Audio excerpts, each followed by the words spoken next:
বলেন মুসলমান ও না ওই যে ব্যানার একখান নিয়ে বলবো হিন্দু পাইলে জবাই করো রাস্তাঘাটে, ওইটা মুসলমান কোনটা? ওরা মুসলমানের শত্রু, হিন্দুরও শত্রু, বৌদ্ধের শত্রু, খ্রিস্টানের শত্রু। এরাই আলাদা একটা জাত। হিন্দুর মধ্যে সনাতনীর মধ্যে যদি আমি গোপীনাথ যদি একজন মুসলমানকে হত্যা করতে চাই তাহলে জেনে রাখবে আমিও প্রকৃত হিন্দু নয়। তবে হ্যাঁ, হত্যা করা যাবে কখন? যদি আমি এখানে পুজো করছি, আমার এইখানে যদি আমার এই ধর্মকে নষ্ট করার জন্য যদি কেউ আসে, হয়তো নিজে হত্যা হয়ে যাও, না হয় তাকে হত্যা করে দাও।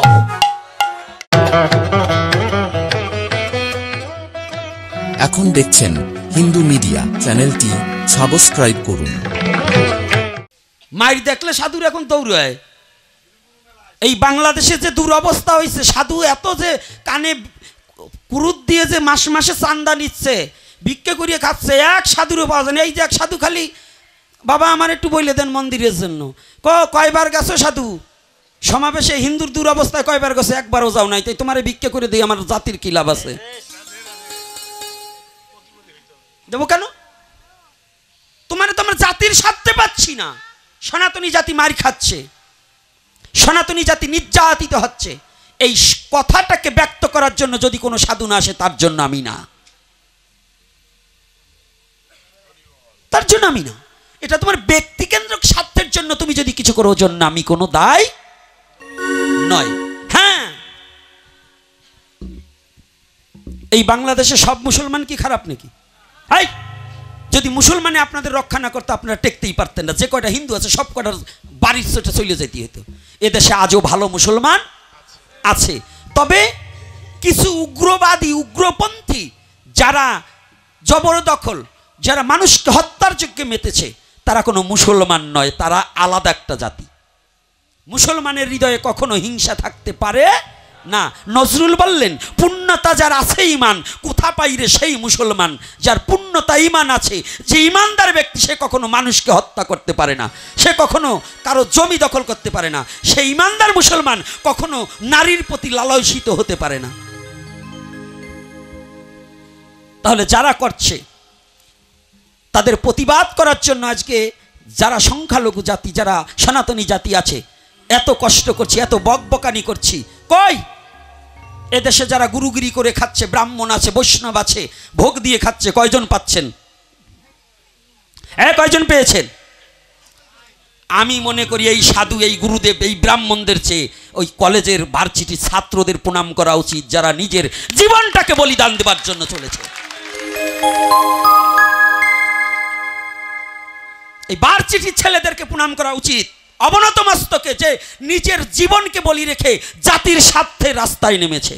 আর এগুলো খালি টাকা হাতিয়ে কামিয়ে নিয়ে ছেলে মেয়েকে বড় করার জন্য, ছেলের জন্য 5 তলা বিল্ডিং, বড় মন্দির করে শিষ্য রাশি রাশি করার জন্য ব্যস্ত। এরা একজনও সদ্গুরু নয়। যারা নিজের স্বজাতি চিন্তাটাকে ভুলে গেছে, নিজের জাতির দুঃখ দুর্দশায় যারা এগিয়ে আসতে না পারে, ওরা একজনও সদ্গুরু নয়। জানবে এরা ব্যবসায়ী, এরা ব্যবসায় লিপ্ত হয়েছে। গুরুগুরি ব্যবসা করে নিজের পুঁজি বাড়াবার জন্য এরা মত্ত হয়েছে। এদেরকে কোনো উপকার, এদের কোনো কালেকশন পর্যন্ত দেওয়া উচিত নয়।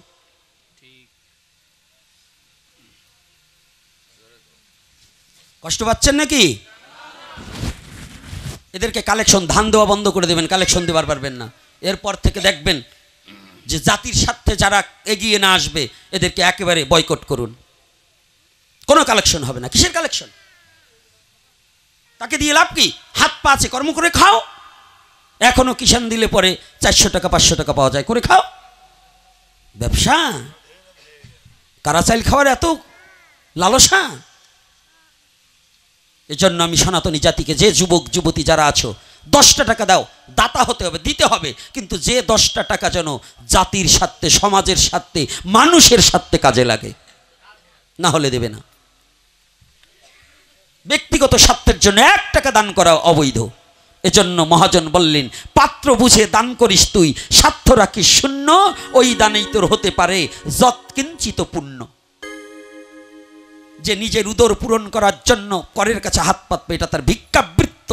আর সনাতন ধর্ম ভিখারিকে, ভিক্ষাবৃত্ত জীবনকে ঘৃণার চোখে দেখে, তাকে কখনো গ্রহণ করে না। সনাতনী জাতি কোনো ভিখারি নয়।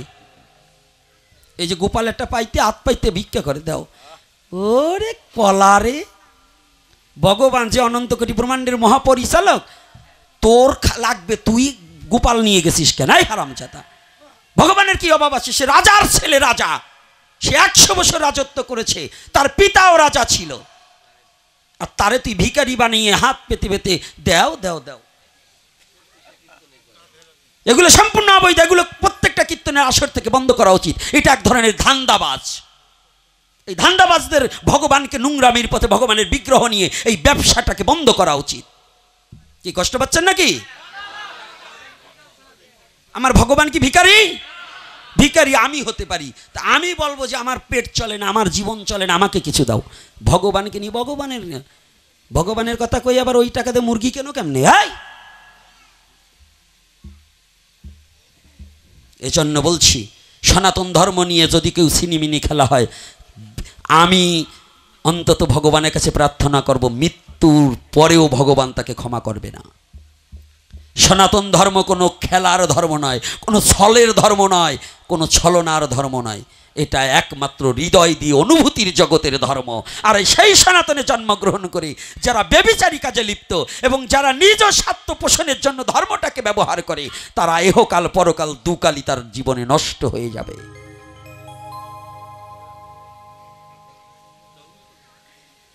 সাবধান, নিজের দোষটা পরের দিকে চাপিয়ে দেওয়া যাবে না। কষ্ট পেলে আমার কিচ্ছু করবার নেই, কিচ্ছু করবার নেই, কারণ আমার আলোচনায় এখানে আমি ওই কৃষ্ণ কংসকে মেরে ফেলছে ও আমি বলবো না। আমার কথা তুমি কারে মারতে পারো এইটা দেখো। অর্থাৎ তোমার ভিতরে যে কংস আছে ওকে মারার চেষ্টা করো। তোমার ভিতরে যে পুতুনা আছে, রাক্ষসী, ক্ষুধা নামক রাক্ষসী, ক্ষুধা হলে পরে ভজনকে ভুলে যাও, ওই রাক্ষসীটাকে মারো, বধ করো। কামরূপ কংসকে ধ্বংস করো। এগুলোকে ধ্বংস করে তোমার দেহরাজ্যটাকে উন্নত করো। এজন্যই ভগবত ভজন, এই ভাগবতীয় কথার একান্ত প্রয়োজন। সংস্কার হতে হবে এবং নিজের দেহ জমিটাকে উর্বরা তৈরি করতে হবে। তাহলে কোথায় পাবে গো? খুঁজিলে ভুবন পাবি না সে ধন, যদি জ্ঞান নয়ন না ফুটলে পরে। সারা ভুবন খুঁজলে সে ধন পাওয়া যাবে না, কি না হলে এই চর্মচোখে হবে না, জ্ঞান নয়ন না ফুটলে পরে। জ্ঞান নয়ন কাকে বলছি? কে ফুটাবে? অজ্ঞানতিমিরন্ধস্য জ্ঞানাঞ্জনশলাকয়া চক্ষুর্মিলিতং যেন তস্मै শ্রী গুরুবে নমঃ নমঃ। আমার জ্ঞান নয়নে ফুটিলে কি হবে? এই চর্মচোখে উঁচু নিচু দেখা যায়। যার জ্ঞান নয়ন উন্মিলিত হয়েছে তার আর উঁচু নিচু নেই। রাধে রাধে। তার কি কোনো জাত নাই, ছোট জাত নাই, বড় জাত নাই, উঁচু জাত নাই, নিচু জাত নাই। যার জ্ঞানী হয়ে গেছে সে কি করে? আত্মদর্শন করে। আত্মজ্ঞানী হয়ে গেছে, আত্মজ্ঞানী হলে সর্বভূত ঈশ্বর দর্শন করে। তার আর বিশ্ব জগতের মাঝে কোনো কাউকে ঘৃণার কথা ভাবে না। সে আর কারো ক্ষতি করবার জন্য আনন্দ পায় না। সে প্রতিটা জীবের মধ্যে কি দেখে? আমি যেদিকে হেরি সেদিকে হরি। আমি দেখি হরি দয়াময়, হরি বলে ডাকি আসে, হরির শ্রীপাদ পদ্মে রয়ে। জয় শ্রী রাধে।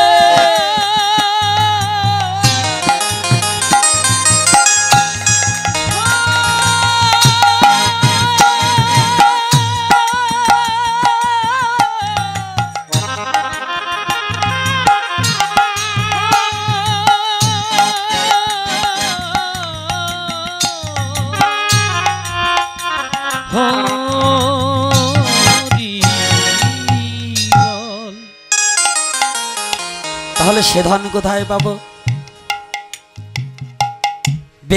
বেদের পরিপক্ক ভক্তি ফলটা ভাগবতে নিরূপণ করেছে। ভাগবতকে, এই গ্রন্থরূপী ভাগবত কিন্তু পূর্ণ ভাগবত নয়। এই কাগজ চীন দেশে কিছু বছর আগে সৃষ্টি হয়। এই কাগজের ভাগবতের আগেও ছিল যে ভাগবত, সেই ভাগবত জানতে চিনতে পারিলে পাইবে পাইবে সেই গোবিন্দ ভজনের সুপথ। সেই ভাগবত খান কোনখানা শাস্ত্রে করেছে নিরূপণ। তিনখানা ভাগবত আছে, শুনেন ভক্তগণ। কয়খানা ভাগবত? কি কি ভাগবত? একটা অচল ভাগবত, একটা সচল ভাগবত, আর একটা মধুর ভাগবত হয়। হরি বল, হরি বল। অচল ভাগবত যেখানা এই সন্মুখে গ্রন্থ রূপে রয়, যে গ্রন্থ কানাকে কেউ না চালালে চলতে পারে না। এই ভাগবত খানা আমি যদি না নেই, কিংবা আপনি যদি না নেন, যাবে কি? যাবে? তাহলে এটার নাম অচল ভাগবত, গ্রন্থ রূপে যা লেখা রয়। ইহার আগেও ভাগবত ছিল। ইসলাম শাস্ত্রে বললেন ওহির মধ্য দিয়ে, জিব্রাইল সাল্লাল্লাহু আলাইহি সাল্লামের মধ্য দিয়ে আল্লাহ নবীকে পাঠিয়েছিল যে কোরআনের সূরাগুলো। আর আমাদের সনাতন ধর্মে ভগবান কৃষ্ণ নিজে ব্রহ্মার কাছে দৈব ভাবে পাঠিয়ে দেয়, পাঠিয়ে যে ভাগবত কোন গ্রন্থ রূপে লেখা ছিল না বিশ্ব বসুধায়। বিশ্ব বসুধায়। এত সহজ নয়।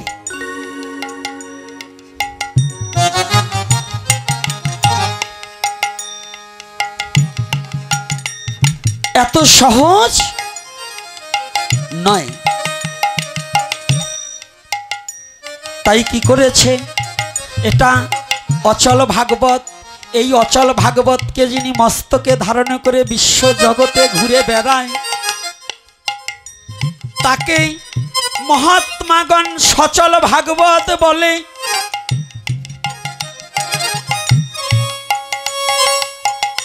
যারা শুদ্ধ বক্তা, আমি নয়, যারা শুদ্ধ মহাত্মা, যারা একমাত্র ভগবানের চরণে নিজের জীবন জৈবনকে উৎসর্গ করে দিয়ে ভগবত প্রেমে নিজেকে বিলিয়ে দিয়েছে।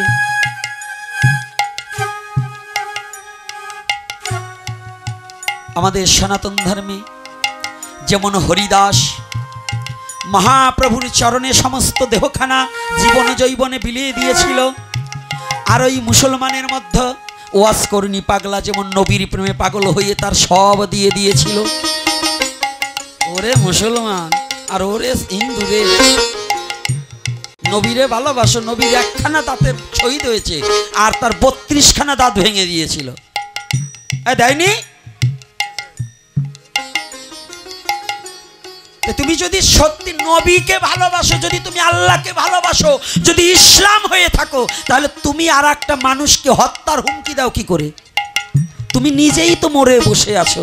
নবীর প্রেমে যে মরে সে আবার আর একজনকে মারতে পারে না কে বাবা? পারে বাবা? এরা কারা? এই যে দেখলাম ইউটিউবে হুমকি দিচ্ছে জবাই করে দেওয়া হবে। এই যেগুলো বলছে যে জবাই করে দেওয়া হবে, একটাও মুসলমান না ওগুলো, ওরা ফেরাউনের দল। কোন মুসলমানের মুখ দিয়ে কথা বেরোতে পারে না। এই বাংলাদেশের মধ্যে যার কথা আমি বারংবার বলি, এই পদ্মার এপারে একজন শ্রেষ্ঠ মাওলানা, একজন আল্লাহর ওলি, যে নগরকান্দা জঙ্গতি মাদ্রাসার প্রিন্সিপাল আব্দুল গফফার সাহেব।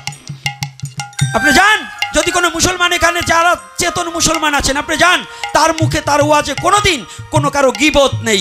100 ওয়াজ আনুন, আমি চ্যালেঞ্জ করে বলছি, তার মুখে কোনোদিন কোনো গীবত নেই, কোনো নিন্দা নাই, কারো কোনো ছোট করে দেখা নেই। যান আব্দুল গফফার সাহেব বাজারে গেলে এখনো বলে, বাবা দোকানদারকে বলে, বাবা তুমি চেয়ে ঠোগো না, আমাকে দেখে ভয় পেও না। তুমি যাতে বেঁচে থাকতে পারো সেইভাবে তুমি আমার কাছ থেকে নিও। বলেন মুসলমান ও না ওই যে ব্যানার একখান নিয়ে বলবো হিন্দু পাইলে জবাই করো রাস্তাঘাটে, ওইটা মুসলমান? কোনটা? আয় মুসলমানকে, একজন প্রকৃত মুসলমান আল্লাহর ওলি, যে আল্লাহর ওলির কাতারে যে নাম লিখিয়েছে, সে কোনোদিন জবাই করো, সে প্রকাশ্যে কোনো মানুষকে হত্যার কথা বলতে পারে না। সে প্রতিটা মানুষের মধ্যেই আল্লাহর নূর বস্তুকে দেখে সবাইকে ভালোবাসার জন্য ধাবিত হয়ে যায়, সে হচ্ছে মুসলমান। আর ওগুলো হচ্ছে ফেরাউনের দল, ফেরাউনের বংশধর। তারা মানুষে মানুষে দ্বিধাদ্বন্দ্ব বাঁধিয়ে, মানুষে মানুষে সাম্প্রদায়িক দ্বন্দ্ব বাঁধিয়ে মানুষকে হত্যার কাজে লিপ্ত হয়েছে, রক্তে রঞ্জিত হতে চায়।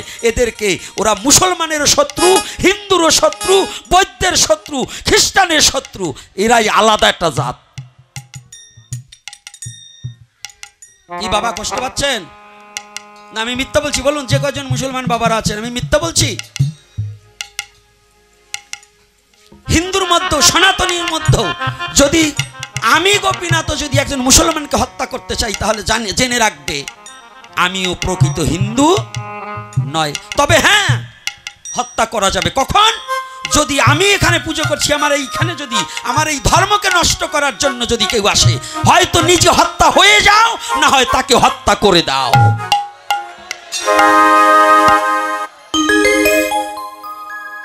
যদি নিজের স্বধর্মের প্রতি কেউ আঘাত আনে, হয়তো নিজে হত্যা হয়ে যাবে, না হলে হত্যা করে দেবে, তবু তাকে ছাড়া যাবে। তারা কয়জন আসবে? কয়জন আসবে? এই বাংলার বুকে আজও মানুষ আছে, আছে না? এই বাংলার বুকে আমি যেখানে থাকি ভাঙাতে, মাত্র 4 ঘর হিন্দু আর সব মুসলমান। তারা তো আমার একদিনও ক্ষতি করলো না। যদি প্রতিটা মুসলমানের মধ্যে ওদের মতো ওই যে ফেরাউনের দলের মতো যদি হিংসা থাকতো, কাফেরের মতো, তাহলে ওরা আমাদের এই বাংলাদেশে থাকতে দিত না। আজও মুসলমান বাদী হয়ে আমাকে কতজন বলছে, ফোন করে বলে বাবা সাবধানে থাকবেন। মুসলমান আমাকে ফোন করে বলে বাবা দেখেন ওরা কি কথা বলছে, আপনারা একটু সাবধানে থাকবেন, আপনারা একটু নিরাপদে থাকবেন। আমার চোখে জল এসে যায়। 3 দিন আগে একটা ছেলে, ছোটবেলায়, ও ছোট, আমার চেয়ে একটু বয়সে ছোট, কিন্তু অনেক কথা বলেছি, একসাথে চলেছি। ছেলেটা ফোন করে বলছে ভাই আপনি কেমন আছেন? তা আমি বলছি আমি তো চিনতে পারলাম না। তখন নাম বলছে, ও মনে আছে আমি অমক। বলে হ্যাঁ। বলছে আপনি একটু সাবধানে থাকবেন, আমরা প্রবাসে বসে জানেন দাদা আপনার কথা আমি একটু চিন্তা করি, আমাদের বাংলাদেশে যা শুরু করছে কিছু কিছু লোকে, তাতে আপনাদের প্রতি অত্যাচার না হয়, তা আপনি একটু সাবধানে থাকবেন। আমার চোখ বেয়ে জল এসেছে। ও তো মানুষ, ও তো একটা মুসলমানের ছেলে, তাহলে ওর চিন্তাটা কতটুকু, ওর চিন্তাটা কত গভীরতম, যে ও এখনো ভাবে যে না আমরা হিন্দু মুসলমান একসাথে চলেছি, আমরা একসাথে থাকতে চাই, আমাদের কোনো হিংসা করা যাবে না। ওই যে গ্রামের নওজোয়ান হিন্দু আর মুসলমান মিলিয়া মুর্শিদার বাউল গান গাইতাম, আগে কি সুন্দর। এখন আছে সেই দিন?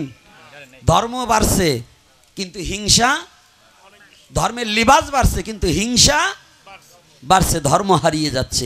কি হিন্দু কি মুসলমান, কি বৌদ্ধ কি খ্রিস্টান। হিন্দুদের মধ্যে এই যে মালাধারী আর এই যে এত নামযোগ্য আগে ছিল না, ছিল? এই যে সনাতনী যারা আছেন ছিল এত? হ্যাঁ, এই যে হিন্দুগুলাও এখন যা শুরু করছে, এদের চোটেও মানে একদিন আমাদের বিপদ আছে। এত ভালো ভালো না, হিংসা ভালো না, সাধু হও, ভক্ত হও, বিভক্ত হইও না। ভক্ত হতে চেষ্টা করো, বিভক্ত হইও না। বাবার আমার কথায় কষ্ট পাচ্ছেন না তো? হ্যাঁ, আমার মানে নিজের জীবনের এই একটা প্রতিজ্ঞাবদ্ধ, যদি ভগবানের কথা বলি 5 মিনিট আর 35 মিনিট কথা বলবো জীবনের কথা, যে কথা শুনলে জীবের জীবদ্দশায় চরিত্রের পরিবর্তন ঘটে।